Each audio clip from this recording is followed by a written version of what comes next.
5 ಎಕರೆ ಯಾಕಪ್ಪ ಬೇಕು ಮತ್ತು ಇಷ್ಟೊಂದು ದೊಡ್ಡ ಸಂಶೋಧನಾ ಭವನವನ್ನು ಯಾಕೆ ನಿರ್ಮಾಣ ಮಾಡಬೇಕು ಅಂತ ಹೇಳಿದೆ.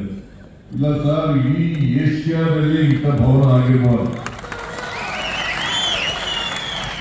ಭವನವನ್ನು ನಿರ್ಮಾಣ ಮಾಡಬೇಕು ಅಂತಕ್ಕಂಥದ್ದು ಉದ್ದೇಶ. ಅದಕ್ಕೋಸ್ಕರ ಈ 5 ಪ್ರದೇಶದಲ್ಲಿ ಒಂದು ಭವ್ಯವಾದಂತ ಭವನ ನಿರ್ಮಾಣ ಆಗಿದೆ. ಬಹುಶಃ ಕರ್ನಾಟಕದಲ್ಲಿ, ಈ ದೇಶದಲ್ಲಿ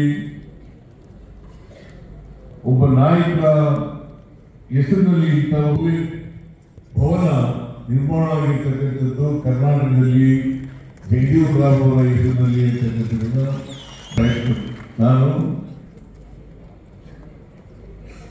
ಆ ಒಂದು ಜಗಜೀವನರಾಮ್ ಅವರನ್ನು ನೆನ್ಕೊಳ್ತಕ್ಕಂಥ ಕೆಲಸವನ್ನು ಮಾಡ್ತಾ ಇದ್ದೆ. ನಾನು ಅದಕ್ಕೆ ಮಾದೇವಪ್ಪನವ್ರಿಗೆ ಹೇಳ್ತಾ ಇದ್ದೆ, ಇದು ಭವ್ಯವಾದಂತ ನಿರ್ಮಾಣ ಮಾಡಿದ್ದೀವಿ, ಇದರ ಮೇಂಟೆನೆನ್ಸ್ ಮತ್ತು ಇದರ ಸದುಪಯೋಗ ಆಗಬೇಕು.